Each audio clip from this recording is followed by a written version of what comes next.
TAC representative. Jim Bell, Here. Arash Machavarapu, Pia Hansen Nunu, alternate. William Lady, Here. Jason Kaufman, Here. Denise Malone, Jamie Brown, Terrence Bailey, Here. Alex Hansen, Here. Kenny Wilson, Here. Brittany Jameson, Here. Brian Davis, Present. Christopher Walker, Ira Brewster for Chris Walker. Gary Dunmeyer, Here. Joyce Kai, Here. Lorraine Cargill, Here. George Dezama, Here. Zatek Marin, Kim Delaney, Philippe Lafaso, Here. Christopher Marsh, Here. Jonathan Rainsvold, Here. Natalie Crowley, Here. Mo Alturk, Melissa Ackert here for Mo Altark. Jessica Keller. Thank you. We have a quorum. Thank you very much. Item 1B, modifications to the agenda. Staff, are there any modifications? No, Madam Chair. Okay, thank you very much. We have item 1C, motion to approve in your packet. Included the minutes for the September 3rd, 2025 Technical Advisory Committee meeting. Does anybody have any changes or comments on this item? Yes, Alex. Yeah, just my only comment is on Exhibit A of the minutes, which is the attendance record for the May meeting. It does not show me as present. I was present. There's just a blank space there. So I would like for the minutes to be modified to reflect that. I also noticed that for Kim Delaney now it also shows a blank space. Oh. I have no idea if Kim was present or not, but she was either Definitely. present, absent, or excused. So just for the minutes to reflect that. Perfect. Thank you. Thank you. I make a motion to approve the minutes with that modification. We have a motion by Alex, a second with adjustments. Second by Chris. All in favor? All opposed? Motion carries. That brings us to item 1D, general public comments and public comments on the agenda. Staff, are there any comments? No, Madam Chair. Okay, thank you. That brings us to item 1E. We have comments from the chair and member comments. I know we have two new members joining us this morning. So we have a representative from Boynton Beach and a representative from Palm Beach County Airport. So maybe if, but welcome, and maybe if both of you want to provide a brief hello to the group and introduce yourself. Yeah, sure. Good morning. This is William Leidy. I'm the new city engineer for the city of Boynton Beach. I'm excited to be here and be part of the TAC. I've actually presented to the TAC when I used to work as a consultant for DOT. So I've been here before several years ago. I'm not sure if anybody who's on the TAC now was on the TAC then, but I'm happy to be part of the group, and thanks for having me. Thank you, William. Good morning. My name's Brittany Jameson, soon to be Summerlot. I'm the new Director of Planning for Palm Beach County Department of Airports. I served on the TAC committee for Broward County for a few years before coming up here, so I'm very familiar with the process. Welcome, Brittany. Do you any, yes, Kim. Good morning. Just for the group's knowledge, the Jupiter Federal Bridge is a project that's been under construction for about 2 years. It's now open to the public, nearly complete. Important from a multimodal standpoint is that the trail along the bridge is now open. And to celebrate that, the East Coast Greenway Alliance is coming down from their national office to celebrate with a marker designation ceremony with the town and DOT and DEP and the Regional Planning Council and the TPA and all the different partners, Florida Inland Navigational District, who helps fund portions of the Riverwalk. That ribbon cutting ceremony is next week on Thursday, Thursday the 9th at 2 p.m. Parking is at Utiki, if you know that restaurant, which is on the water at the inlet. And the ceremony will be at 2 p.m. You can then walk over the bridge or drive or bike over the bridge over to the Jupiter Inlet Lighthouse, where there's a reception the town is sponsoring from 3 to 5. DEP will be here with the Office of Greenways and Trails. And so if you're interested in things like trail towns and DEP partnerships, it's a really nice opportunity to interact with their management staff in that arena. So I just thought I'd give the group that knowledge. Okay. Thanks, Kim. Jonathan? Good morning. Just wanted to share, we have a couple lab projects that are in the pipeline right now. The Greenbrier Bike Lane project and also a multimodal path on our along one of our canal banks. We have been in the process with FDOT for months and months and months now, trying to get our lab certification agreement with them. And I just wanted to make the group aware that it is we don't have it yet. And we probably will not have it for the foreseeable future, according to them. So funding is kind of at a standstill coming, from them. I'm also seeing news articles where multimodal around the country, multimodal and bike lane projects are being canceled. So just wanted to make everybody aware of that it is hitting us locally at the local level for some of our projects. That's really all I had to say about that. Thank you, Jonathan. Jason? Yeah, I just want to echo Jonathan's sentiment. We did get our lab certification, but it also took many, many, many, many, many months. Actually held up bidding of a project, waiting for that certification. So I know I've expressed some concerns to Brian throughout the process. Maybe there's some process improvements that can be made there. Thank you, Jason. Comments well noted. Brian, would you like to address that? Yes, thank you. Brian Rusher, Deputy Director for the MPO, excuse me.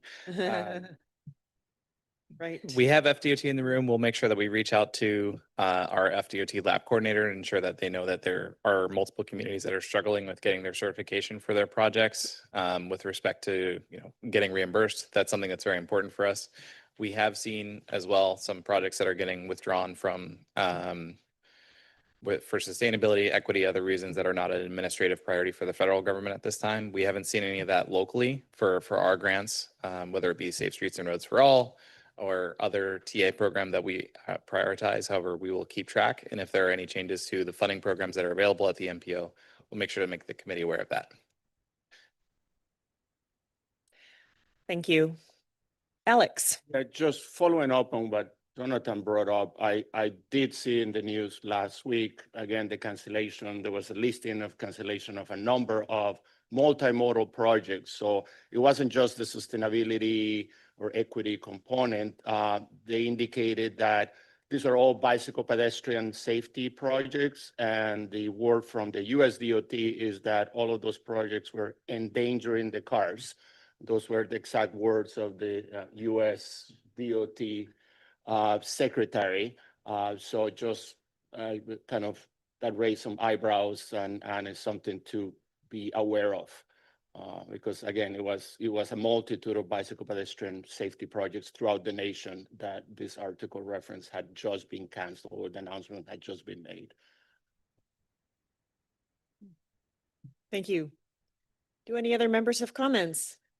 All right, good comments this morning. I would echo the lengthy process of the lab certification. It's never been easy. It's never been efficient, but I would say we're with our cycle track. It's been going on and on as well. And I hope that we are able to be certified. It could be tying into the greater national conversation. We're not sure yet, but it sure would be helpful to have a DOT representative at these meetings who used to attend frequently. And unfortunately, there doesn't seem to be a presence at this point. So I would just encourage their participation because it's a great opportunity for them to hear what's going on and understand some of our direct feedback and conversation and provide opportunity for that communication. So those would be my comments for the section of the meeting. So Is there a department policy that is preventing the department from attending these meetings or just staff? Sorry, can you please use your microphone, Kim? Sure, sorry about that. So is it department policy that the department's not attending or is it staff capacity? We do have at that staff here. Marsha Taylor's our liaison. Okay. Now, if she can address the lab specific questions at this time, maybe not. I'm not gonna put her on the spot on that. But she does take notes on these things and we do discuss anything related to like FDOT, concerned with the FDOT or any follow-ups do get transcribed through her and we talk about it on our weekly meetings.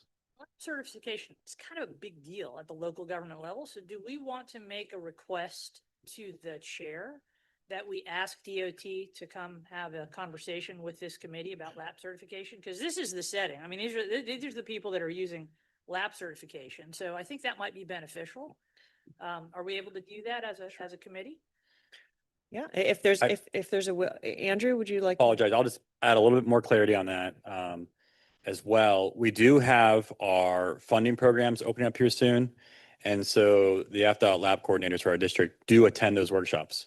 And so there will be a lot of discussion that occurs during that. I believe is it Maya Williams, Brian? Still? Maya Williams? Helen James and Maya Williams will be on those at that workshop. So that is coming up. I'm not sure if that's going to cover everything that you necessarily need out of this, what you're seeking for that. Obviously, we're going to follow up more. Brian, you might know more about LAP and what the issues are, but they are going to have presence at that workshop for the funding programs. That's going to be next month. I think we'll cover it soon here in our liaison report. And Andrew, I think many of us have participated in those workshops to gain a better understanding, but that seems to be more process oriented. I think the sentiment from this group seems to be more frustration of that process, because that process could be much more efficient. So I mean, I think that's the point of Kim's comments of there should be opportunity to be able to express those, to DOT. Understood. So I think this is sort of taking it to a different level. I mean, and thank you for that. So, I mean, that's a significant inefficiency in the delivery of transportation infrastructure. And so, if we're seeing that individually as local governments, is it appropriate if we ask the chair to request DOT come attend one of these meetings as an agenda item and we talk through that? I mean, that's kind of what the purpose of this is. Instead of, 15 different phone calls to DOT saying, what's going on with the lab situation? We can ask DOT to come and have that one fell swoop conversation, on lab certification, gain clarity, increase efficiency. We have a better outcome as a result, I think. Just a suggestion. I'd be happy to do what the will of the group is, but I also don't want to tread on staff's duties or roles here. So is it better for staff to invite DOT, or I would be happy in representing the TAC group? Well, I don't want to interrupt the answer. That's fine. I think that's appropriate. We can put the request in and then we'll work with the FDOT. Does that work, Kim? Yeah. So Okay, so staff, you're going to contact DOT, they're going to receive the message, and hopefully we have a chance to communicate this feedback, Yeah, right? we'll get a response for you as well. Additionally. Great, thank you. All right, that brings us to 1F, the TAC liaison report. I'd like to invite Nathan George, Principal Multimodal Planner, to please provide an update. All right, good morning, everybody. We have a lot of events that we're going to be highlighting here, so I will be hitting you with a lot of dates. First, I want to talk with you about Walk and Roll to School Day, which is happening next week, October 8th. You can find more information about that, walkbiketoschool.org. Hopefully, each of you have schools that are participating, so certainly encourage you to take part. I find that to be a very fun event. Also want to remind everybody, we'll be talking about this continually throughout the process of developing the countywide transportation master plan. Continue to stay up to date. We'll have additional information coming to the governing board. So certainly if you want to hear more from the county, I'd encourage you to follow along at our governing board meetings where we'll have probably a bit more detail shared, but you can stay up to date with that development at pbcmoves.com. We'll also have a number of upcoming TPA events. Walkable and Bikeable Communities Workshop will be happening November 3rd from 2 to 4. And encourage everybody to stay tuned to that and register Walk Bike Workshop on our website. As was just mentioned, we'll be talking about our call for projects, and we'll be having a workshop for that opportunity for you to get projects into our long-range transportation plan and our LOPP list of priority projects. So that event will be November 7th from 9 to 10. You can find more details on the website, search funding, and we'll have more details about that as well today. There will be a Palm Beach Gardens TOD tour. Certainly encourage everybody to register and come out for that event that can make it November 13th, 8:30 to 11:30. Natalie, I believe, is very involved in that. So I'm sure she would look forward to seeing you all there as well. The Dutch Cycling Transformation webinar. So this will be an online opportunity November 20th from 9:30 to 11. So that'll be an opportunity for you to hear from folks who have been at our Safe Street Summit and talked with you about Dutch cycling. Search Dutch Cycling webinar on our website to get more details and register. We'll have an upcoming West Palm Beach walking tour on December 3rd from 4 to 5. You can search walking tour on the website to get more details and register for that event. We'll also have a tour of the Palm Beach County Transportation Management Center, TMC, on January 22nd from 10 to 11:30. You can search TMC tour to register and get more details about that event. Save the date for everybody, the Safe Road Summit. We're going through a slight rebranding in the region to be more in alignment with current federal language, if you will. So that will be the Safe Road Summit moving forward, at least for the foreseeable future, February 26th and 27th of next year. Certainly encourage everybody to keep that date marked on your calendar and attend. We're working with the Broward MPO and the Miami-Dade TPO on planning for that. Look forward to seeing you all there.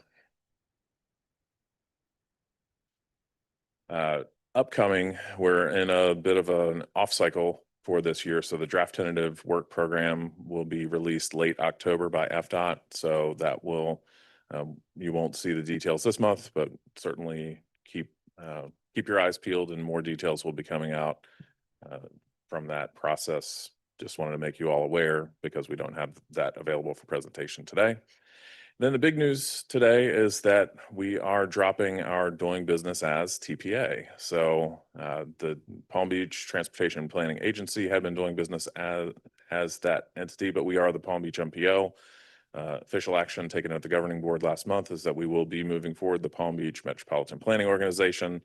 So all the times that we say the TPA and we use that term that's really catchy and we all enjoy so much, will now be the MPO, will no longer be the agency, will be the Metropolitan Planning Organization. So just something to keep track of.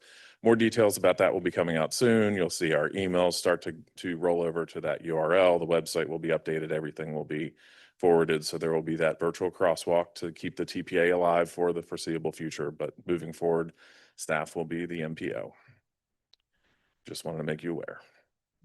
And then just to conclude, wrap up, we always have our resources available that we'd like to highlight. So on our website, we have an abundance of resources. All of the events that I highlighted for you are at our events page and our calendar. So you can go and get all of that information registered. And please sign up for our newsletter and encourage your interested folks to do the same. And that concludes my report. Thank you. Thank you, Nathan. Do any committee members have comments on the report? Okay, many events. Glad it's October and the weather's hopefully going to be improved.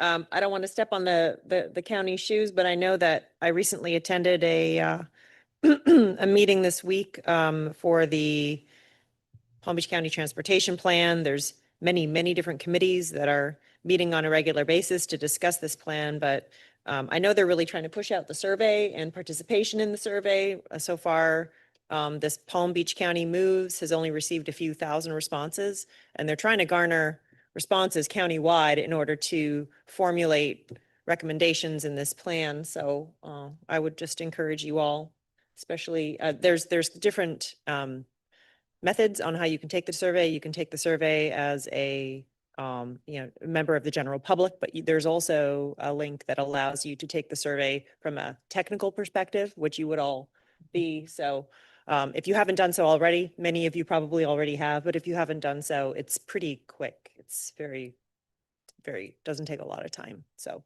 just wanted to mention that. Thank you.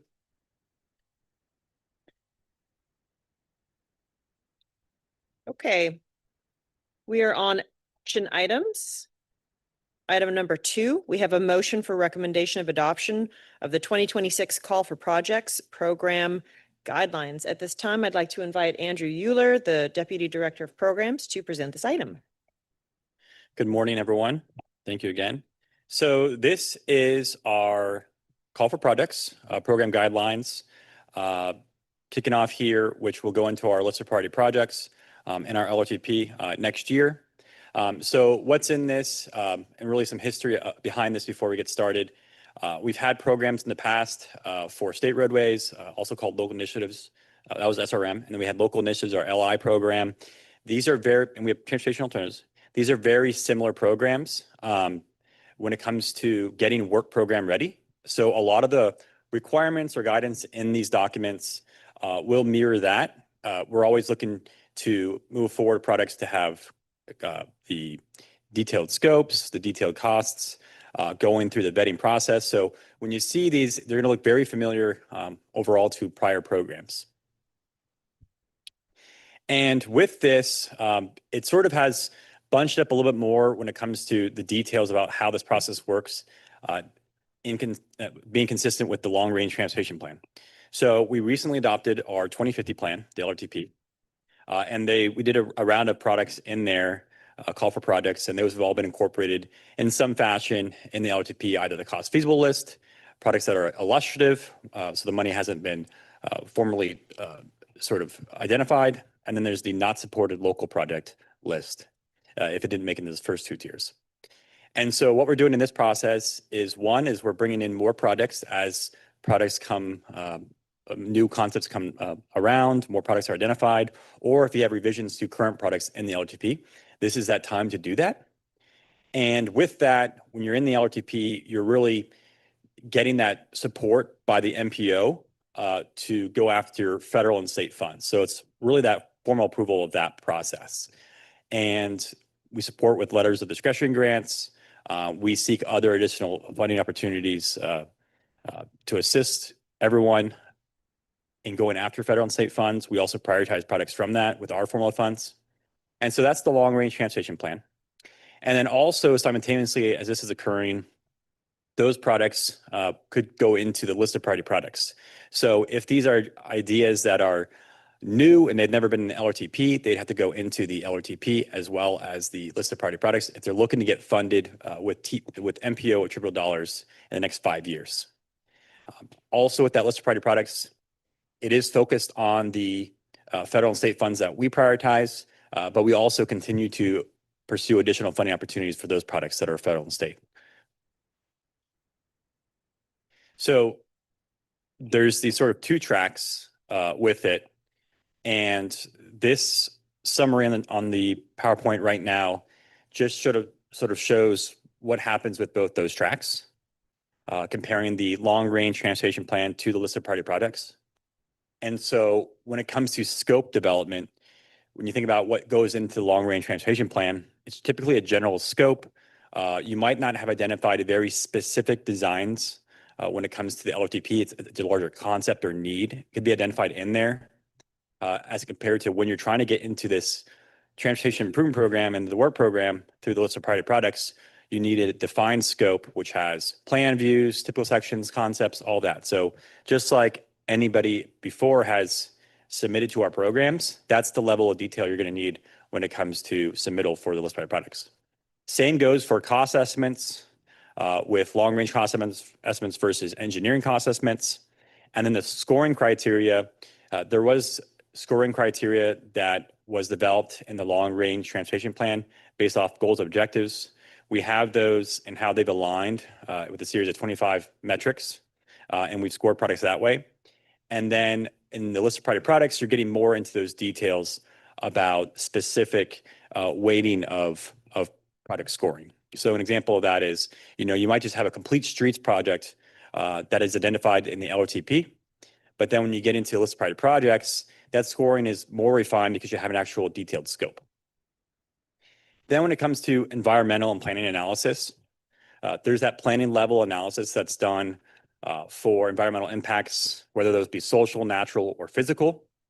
And those are sort of the higher level planning that's done at the LRTP level. And if there are issues with those, the mitigation solutions are identified for those. Whereas when you get into listed priority products, those sort of impacts really need to be fleshed out in more detail. And there's product vetting in the field on those. Any other concerns with that, with right-of-way acquisition, drainage, any other issues with that, as well as political support at the local level. And then operations and maintenance, not really specifically identified as much in the LOTP, whereas when you're getting into those priority products and you're about to build this project, it has to be identified about who's going to do the operations and maintenance. Is that me? Okay. So what is the list of priority products? It is that prioritize the next 5 years for federal and state funding. And so the timeline I'm showing on the screen now, next fiscal year is 2027.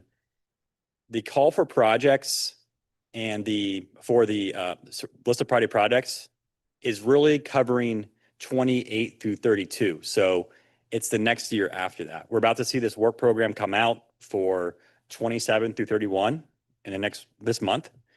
This is going towards 28 through 32. So that new fifth year is what we call it, is in fiscal year 32. So when people are submitting to this program, they're most likely going to see funding come about in the outer year, new fifth year of fiscal year 32. That's where the majority of funding is available to be programmed. In the backup, it has more details about all the guidance. I'm highlighting some of the main items for you. Funding, our anticipated funding when it comes to the MPO triple dollars we get from the federal government is around $23.8, $24 million a year to put towards projects. And we're keeping the cap that we've had on prior programs. So the grant reimbursement maximum at this time is $5 million, and then the minimum being $500,000. And then the eligibility has not changed. So the federal funds are required to be on federal aid eligible roadways, and they can also be used toward transit capital. So federal aid eligible roadway are all those that are urban minor collectors or above, and then rural major collectors above. And then these are required to be LAP administered. So if you're administering a product off the state system, we just talked about a lot about LAP, they're required to be LAP administered.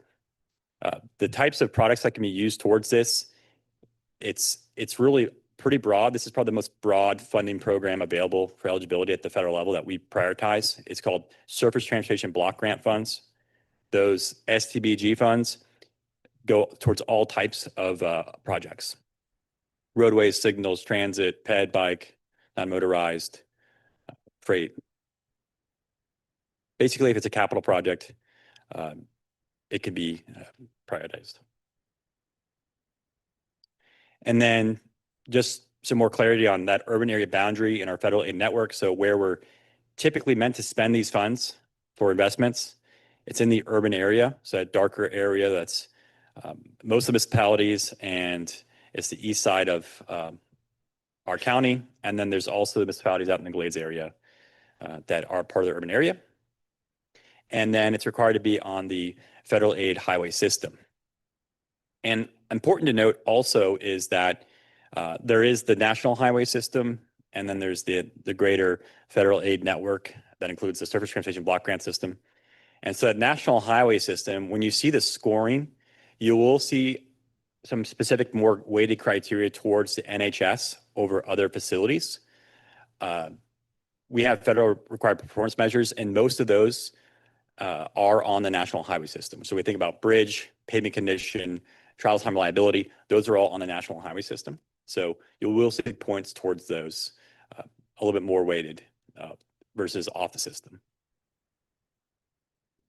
And as I mentioned, we have goals, objectives, and scoring that are outlined in our long-range transportation plan.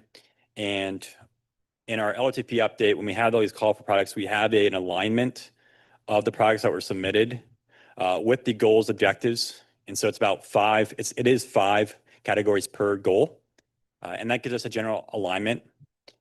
And then what this call for products, list of priority products portion is doing is getting more into details about weighting for those. But they are based off of the safe, efficient, connected, multimodal, and resilient goals that we have in our long-range transportation plan. And then you'll see in the scoring, it does have a greater influence on the national highway system if you are achieving some of the federal performance measures. On top of just the national highway system, there are the other main factors and things we value here that the MPO, Vision Zero and the high injury network. So lots of points go towards building out the system for our most vulnerable users, non-motorized users. There's a focus on fatal and serious injury crashes, and there's a focus on high injury network. There's also a focus outside of just the national highway system on our 561 transit network. So there will be more points associated if there's travel times efficiencies for transit, if it is on the 561 network. And there's also more points towards products that are identified in freight activity areas. So this is another part of the, for our freight network, which includes the National Highway Freight Network, the National Highway System, and then our freight activity areas, which were identified in the LRTP. So those categories you'll see in the scoring, which is in the backup, have a few more weights on those. Also in the backup, there is a timeline. What that is, it could change, but this is the guidance timeline we have. So some of the dates are subject to change based on availability and when things get put in. But we have our virtual workshop coming up on November 7th. And that's going to be one that we always put on in partnership with FDOT, and they bring their lab coordinators. There's the application submittal, which will be next year, February 13th. And then we go through the vetting process to ensure that the product is ready for the list of priority products if it's trying to get into that program for funding for the next 5 years. There's an eligibility determination in May of next year. And then any product that is new to the LRTP or products that are already in the LRTP that need to be revised based on this sort of more detailed LLPP process, we'll make that amendment in around June of 26. And then they'll set us up for a consistent LLTP and LLPP list in July of 2026. Okay. This is the flyer for the upcoming programs right now. Obviously, our guidance hasn't been adopted yet, but this is sort of just preparing for that. The workshops on November 7th, applications due in February next year. There's going to be the major products, which is what you today are voting on, that guidance. Then there's the transportation alternatives, which is another program that we have that is that goes through our Vision Zero Advisory Committee. Similar process for applying, still meeting the same sort of metrics when it comes to the getting work program ready. But granted, the major products is a more expanded system posing on larger scale projects. And that's all I have for you. So glad to take any, have discussion on the guidelines that were provided in the backup. And then also just to note is that if your products are already submitted in the long range transportation plan, we are as staff looking at those and we have some ones that are bubbled to the top. And we'll be reaching out to you all to see if you're ready to take the next step and get that towards implementation in this list of priority projects. Thank you. Thank you, Andrew. Committee members. Yes, Terrence. Yes, Andrew, given the concern about the current LAP program and its certification, is the requirement for off system projects to be run through LAP a requirement of ours, the DOT, or is that something we can eliminate to give us flexibility and opportunity to advance these projects a little more quickly and go around this LAP problem that we have? Sure. So I have two things on there. I think I can provide feedback on. The first is our district, and it might be a central office, like full statewide thing, but our district is not doing off-system products anymore. So if you're requesting a product to be done off-system, and you do not want to administer it at the jurisdiction level, FDOT is not administering products off the state system. So that's the first part. So there's no avenue outside of lab. The second thing is that, and this is more high level scale. Right now, we don't have any other way of administering products like other states do, where they have a swap of funds between federal and state, right? So from that perspective, the funds we're using are federal funds, so they have to go through that federal process and that lab process. Other states do funding swaps between their state. They did switch surface transportation block grant funds with state funds. And then they give state funds to the locals to do, so they don't have to do that federal process. But we don't have that here in our state, so that avenue is not available to us. I hope that answers your question, but there's just, right now, there's no avenue outside of LAP. So you said that the DOT will not administer off-system projects. Is that legislative, administrative, or something that be open for discussion? Because if it was a stroke of a pen or an email, we're just gonna not do it. I think that needs to be revisited because it creates this problem. So if you could do a little research on under what authority has it been decided that they will not manage off-system projects? I think that would help us and maybe do some things. Be reminded that I believe, at least the program, the DOT keeps a percentage of the funds for LAP projects to not administer it, since they don't administer off-system projects for their portion. So taking it from whatever it is now, 3 to 5% up to 10% of what they keep to do the administration seems like a good deal on the local administrative cities part to get these done and accelerated. That's it for me. Thank you, Terrence. All right, we have a couple other Lorraine. Sure. On the TA program, remind me, is there any match required to access those funds? Good question. And I want to give you an expanded answer, even though you want a short answer. So at the state Yes, level, no.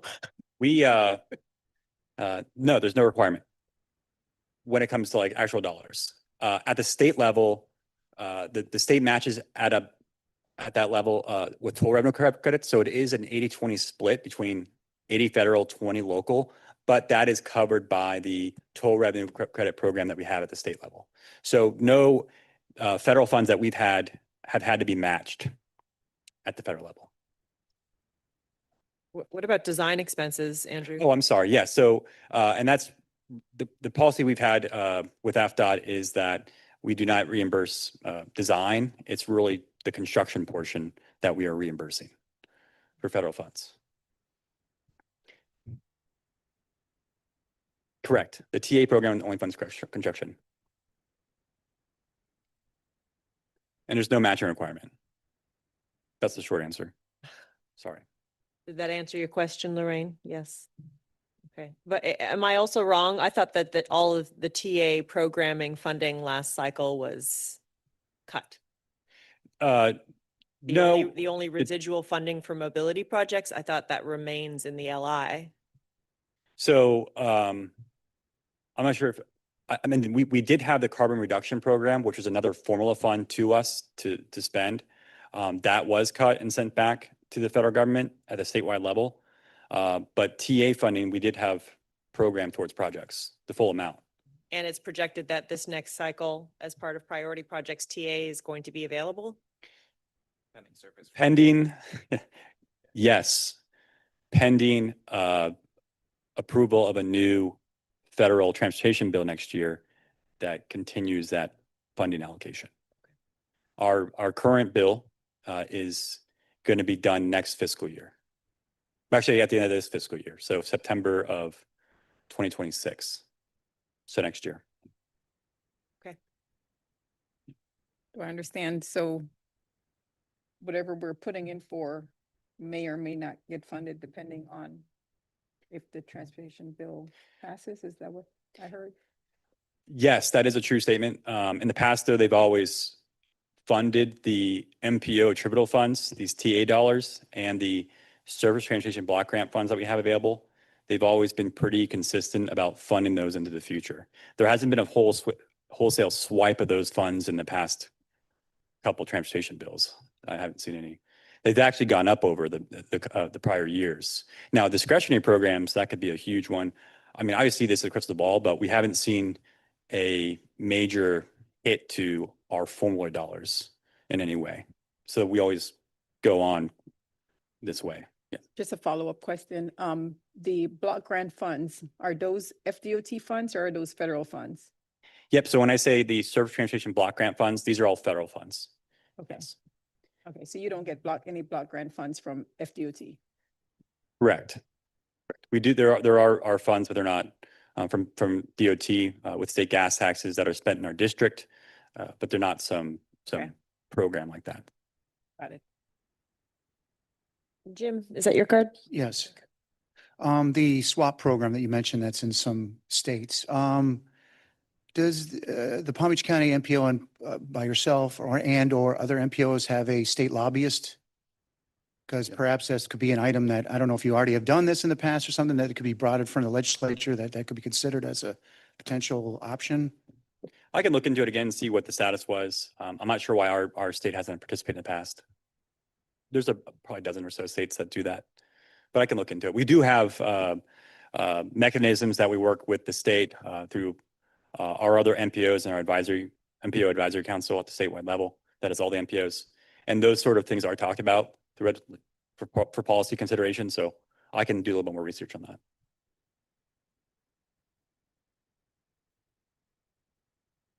Okay. No other comments, Jim or Lorraine? Did you have a follow-up or? No, okay. Do any other committee members have comments? I would just say all of the discussion that we previously had at the onset of the agenda should probably be incorporated into this item as it pertains to LAP certification and the process.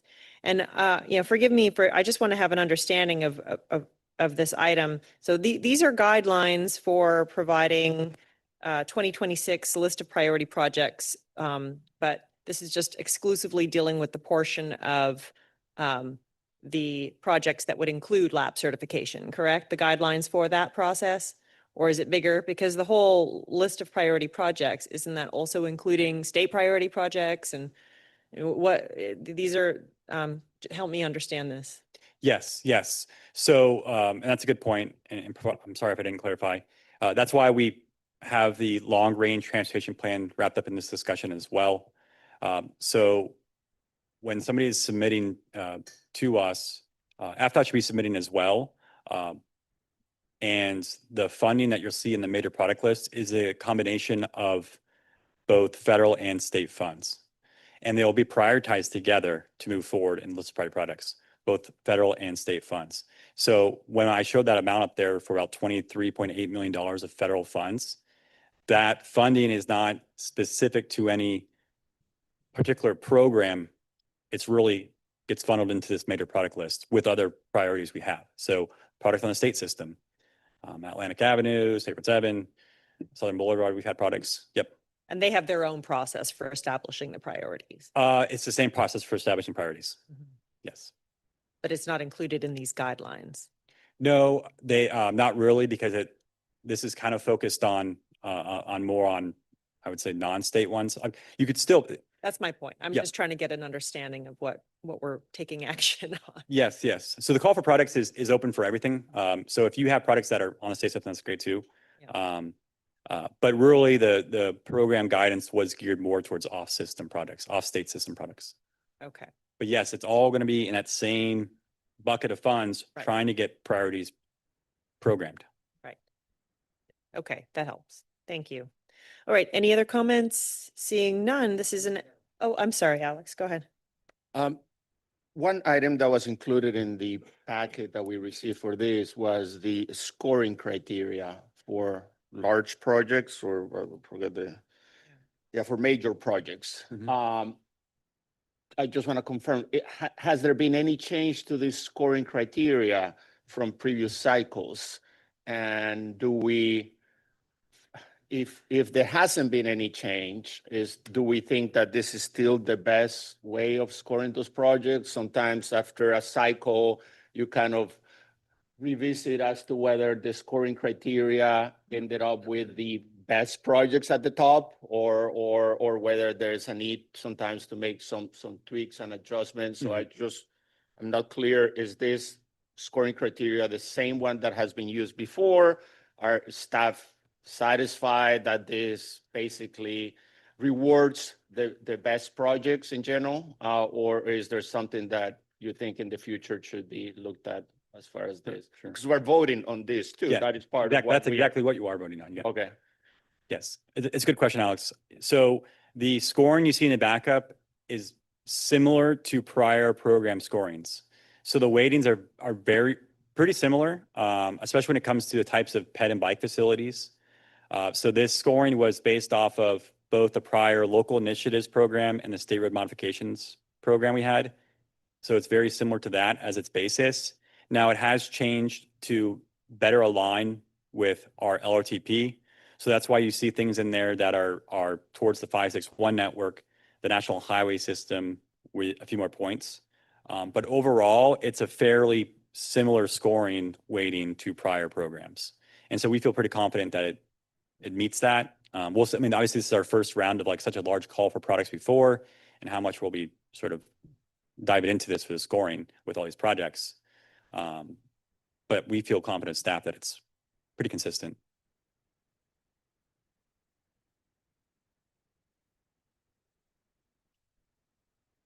Okay. Do any other committee members have comments on this item? All right, seeing none, may I please have a motion on this? Motion to approve. Motion by Jim. Do I have a second? Second by Kim. All in favor? Aye. Opposed? All right, motion carries unanimously on that action item. That brings us to informational items. We have the Safe Streets and Roads for All SS4A update.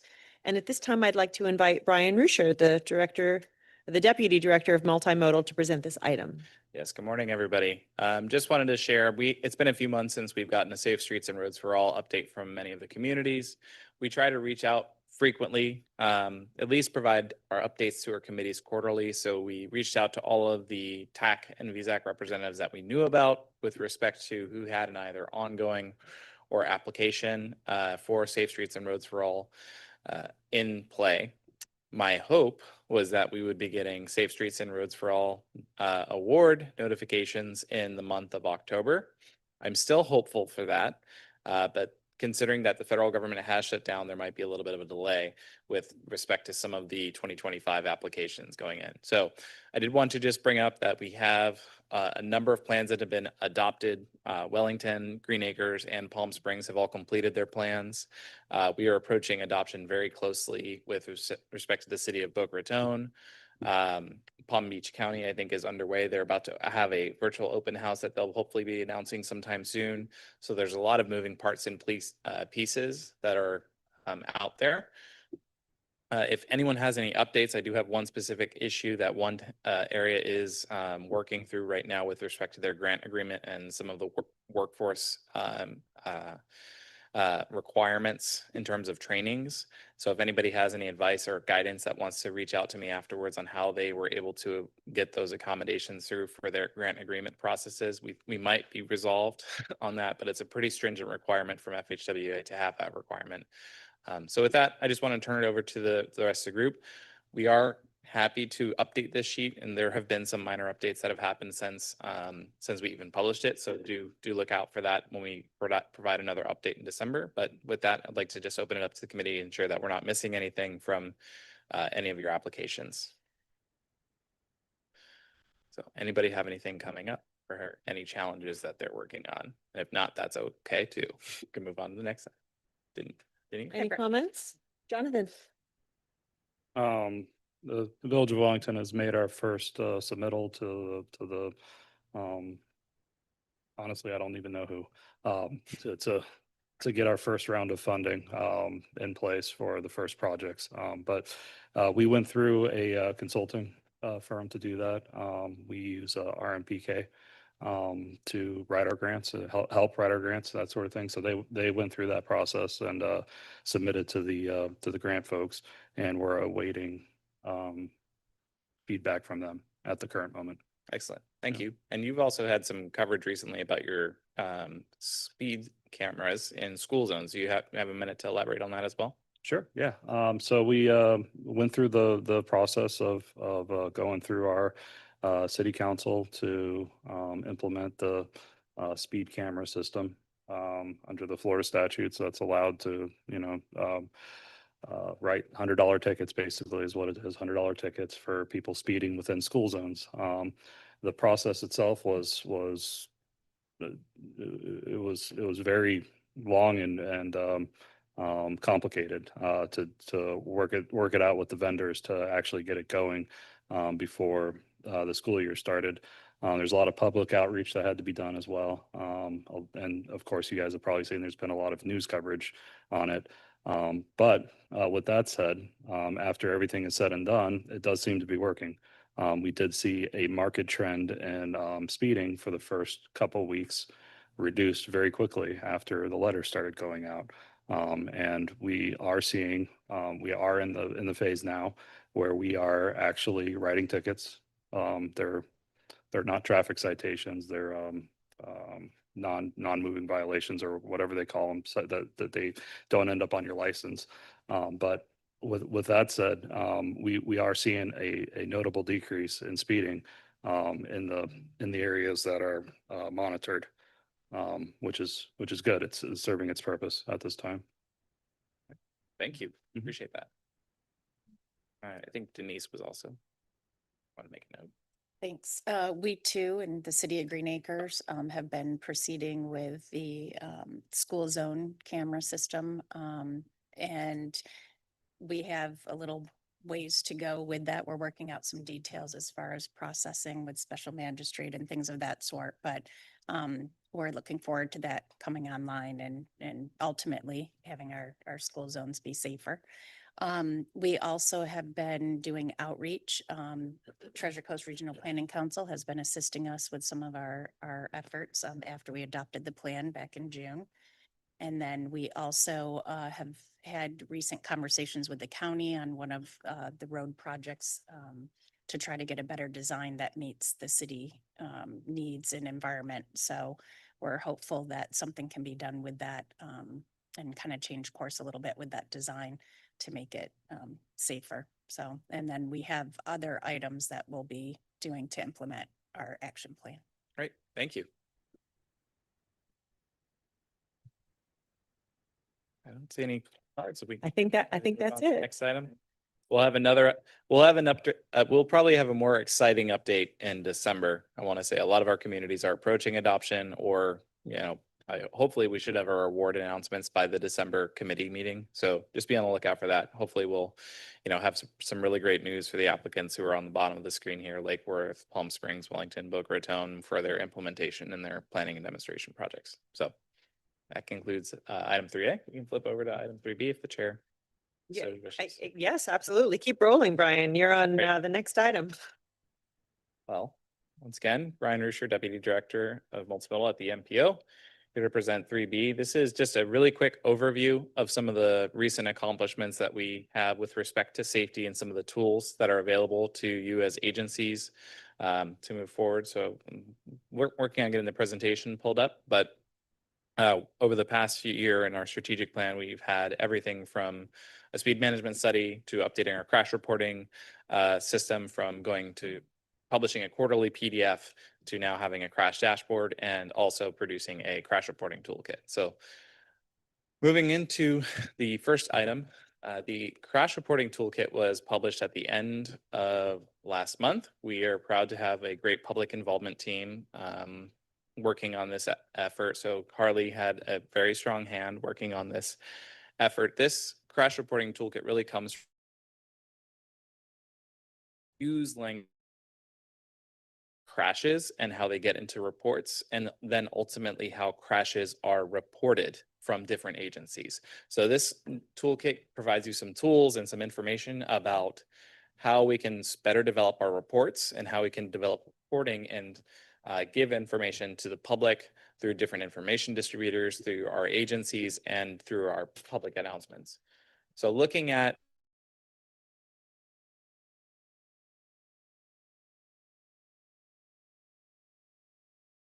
responsibility generating of law enforcement in coordination with medical professionals. We do have some connection with the trauma district, and we're working on getting their crash reports integrated into our crash dashboard, because there are crashes that are occurring which law enforcement don't interact with. There are 2 trauma centers. They see lots of crashes which are just somebody got hit by a car, or a car and car crash happened. Police were never notified, but they were brought to a trauma center. So we are trying to integrate all of these crash reports into one place. so that we have a more comprehensive look at what our system really gets at. And then information distributors, planners and engineers and elected officials, when we're reporting about and talking about this information, really should have access to the tools that are necessary to get that information. That's one of the things that this crash reporting toolkit does, is that it provides you with the tools and the information to talk about crashes more effectively and to get more information about the area, the context, and what happened on the street as things were going on. So obviously, how we talk about crashes matters. We want to be contextually accurate. We want to be reporting the information as best as we can as information distributors. So as you work with your PIOs, maybe this is a good resource for them as they start hearing about and seeing crashes and talking about these crashes with the community and the press.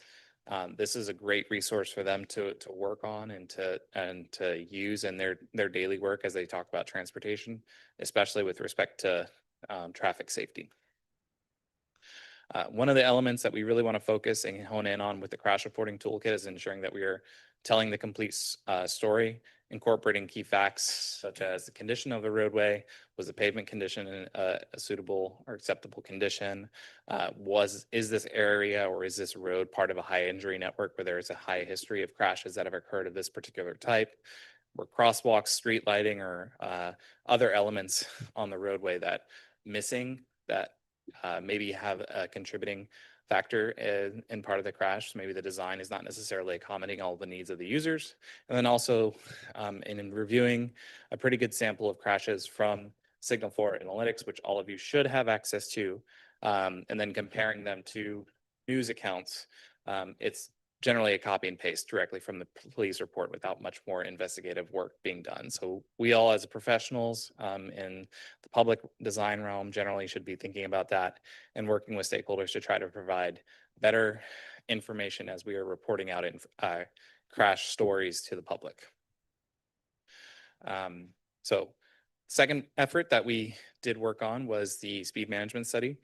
The TPA undertook a strategic plan item of fiscal year 25 to complete what was called a speed management effort. This was also an item that was identified in the Vision Zero action plan from 2021. So we're really proud that this got rolled in before the 2025 Vision Zero plan got established.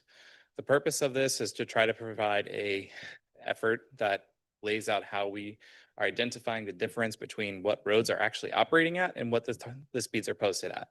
And to do so, we looked at everything from non-motorist activity, the expected level of traffic stress for people who are non-motorists, the number of lanes, context classification, transit ridership, and of course, the higher injury network. Again, the goal of this study is really to identify where operating speeds and posted speeds are not consistent. So if you have a 25-mile-per-hour road, but people are driving at 35 miles per hour or higher, there's something going on with the road that is not exactly accurate. And the target speed is meant to be a report that agencies can utilize before getting into roadway design that helps to get those conditions down to where you're comfortable driving at the speed of which the target speed establishes. So 25 mile per hour. They're not necessarily one and the same. There's a little bit of technical nuance there that I can provide to you all if anyone wants to hear more about this study, but do know that it's available as a resource to you. We did come up with the preliminary target speed assignments for many roadways. Obviously, this is just a planning study. It's not authoritative in any way, but we did try to look at that methodology that we said before with respect to how many people are out on the street and what the target speed should be for those users based on the context classification and a number of other different metrics. There was some substantial consternation around major roadways that do require a lot more in-depth analysis where there are changes in context, access points, or other issues. Some of the notable ones are primarily state and larger county roads. Anything larger than a 6-lane highway really does require a more in-depth study to look at than what we were able to perform on a federal aid eligible network-wide basis. So do take that into consideration, but we do have for most of the urbanized area target speed, preliminary target speed assignments that we are going to try to utilize as we carry forward project reviews into the future. We did come up with a few top corridor for considerations of countermeasures. There's 10 countywide, and they're kind of shown on the green in the map. They represent, they're representative countermeasures that we identified. Again, we didn't come up with designs or concepts or anything like that, but we did have a consultant team look at this and just try to give us an understanding of what countermeasures might be appropriate and suitable for those areas. I think it's notable, TSM&O, something that we just heard about with respect to speed cameras. A number of municipalities, I know that there's more than just Green Acres and Wellington that are working on it. I think there's 6 jurisdictions in the county currently pursuing the implementation of speed cameras, but that's a huge effort and a targeted improvement that is working for at least one of our jurisdictions. There were other things, center lane hardening, mid-block crosswalks, installation of sidewalks, shared use paths, things of that nature that are all identified in the plan as some representative strategies. And lastly, I do have some time available if people want to stick around and see the TPA's crash dashboard. So all of you should have access to Signal 4. That is the state of Florida, University of Florida source for getting crash reports, for looking at in-depth information. That is more up to date than what we will publish as an agency, because generally there's a lag in Signal 4. And then once we get a full year of data that we can process for Signal 4 analytics, we will put that online. So we're going through the process of, by the end of this year, incorporating 2024's crashes. Signal 4 has crashes that have happened over the past few weeks. So that would be a more authoritative place to look. But with respect to our crash dashboard, we're trying to use this as a tool to communicate to people in a friendly way. Signal 4 is a little clunky. You know, not everyone's going to be able to go in and get access and log in. The crash dashboard is something where you can just go directly to that page, pick your jurisdiction, pick the type of emphasis area that you want to see, and zoom in and see it. So for example, if you wanted to see the crashes that have been happening in Palm Beach Gardens and just strictly look at Palm Beach Gardens, you could filter by that specific area. And then you can say, I only want to see where the rear end crashes are happening. High preponderance of that is happening along 95. So you'll probably see that light up as a map. It'll zoom in and show you so you can screen clip out the information that you want to see. There's also information for driver violations for non-motorized dashboard. There's like specific sub dashboards within this page itself. It's very handy. We have time of day crashes. We have days of the week, months of the year. So you can kind of see Friday night crashes on the screen is a little bit hard to see, but it's the orange line on that horizontal bar graph. Third from the bottom, it's almost twice what there is in terms of crashes on Saturday and Sunday. And then the rest of the week kind of remains stable. So there's a really good amount of information and tabs to cycle through. I'd strongly encourage you to look through it. And if you want, we can do a little bit of a show and tell afterwards, but we do have this resource available for you. Please do share it with your teams if you don't want to go in and try to get a Signal 4 account and get all of the heavier duty data from that resource. And with that, just wanted to wrap up and thank you for the chair and thank you for the committee for letting us share this time with you. Thank you, Ryan.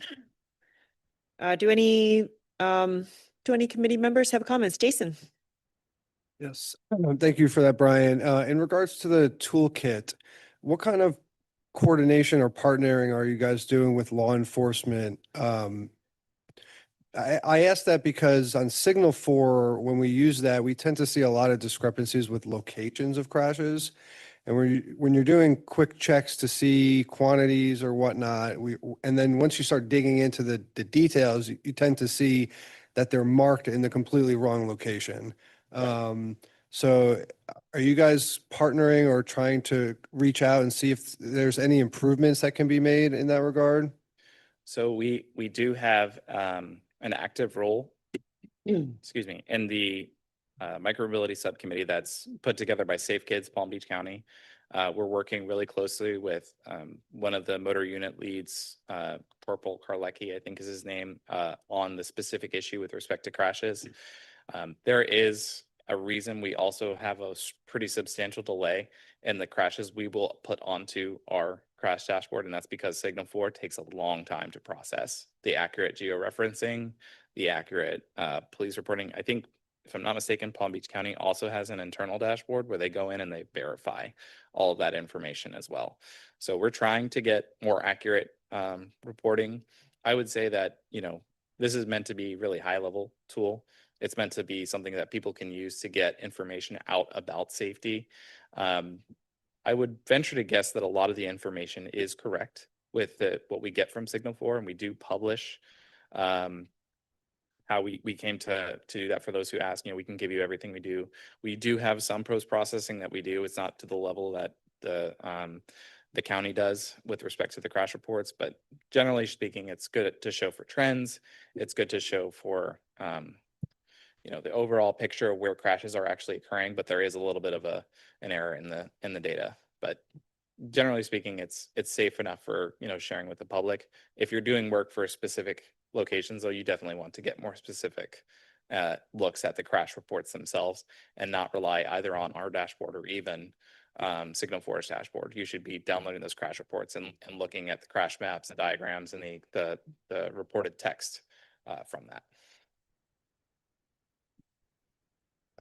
I understand that.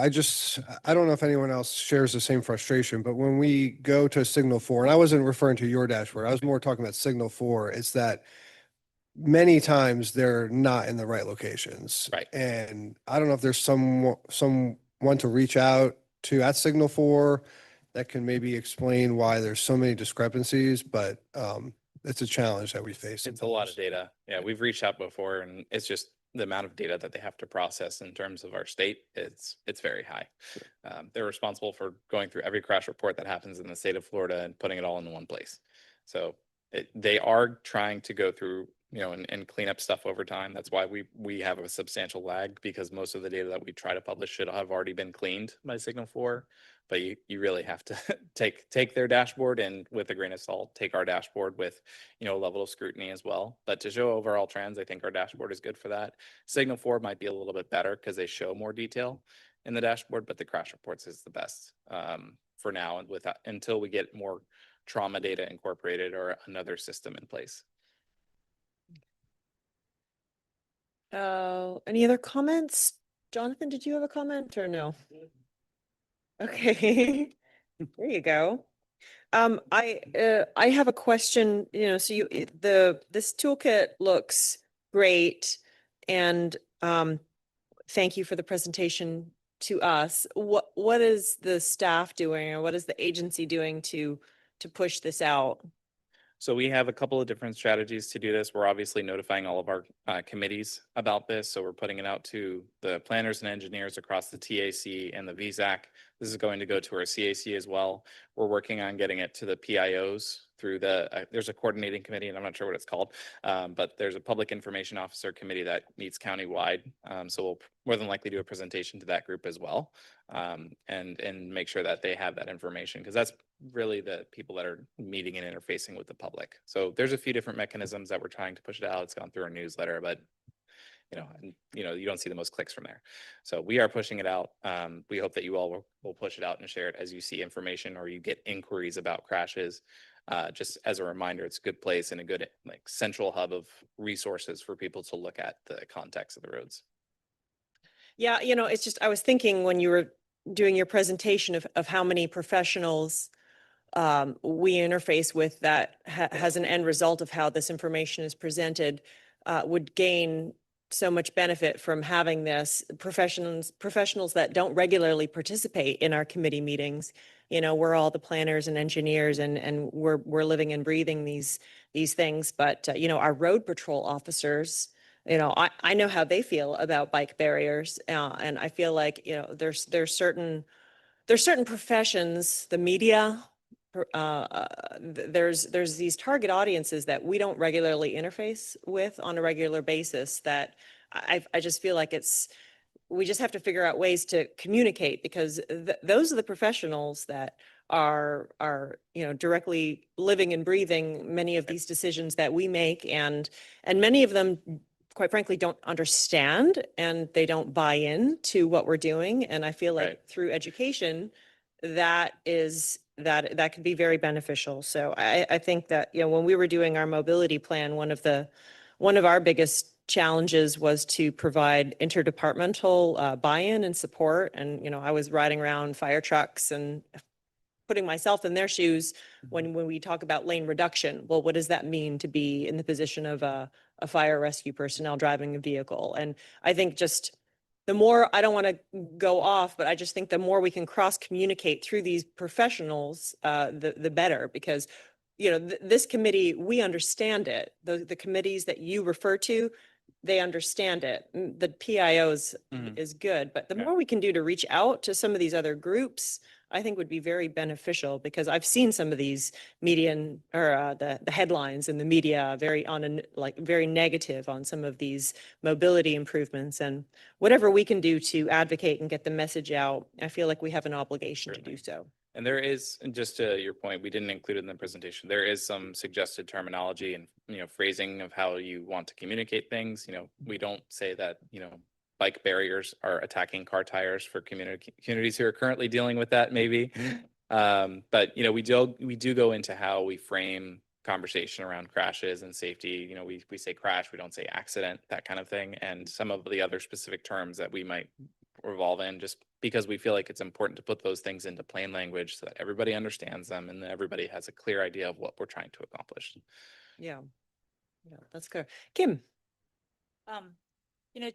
Following up on a point that Natalie made, when we were assisting the city of Green Acres with the safety action plan, one of the things the manager asked us to do was host a workshop with all staff at the city. So they bought pizza.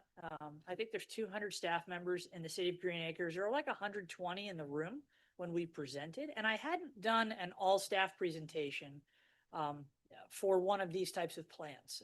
And it was very telling. We used the crash data and kind of toured around the TPA's website to kind of communicate that.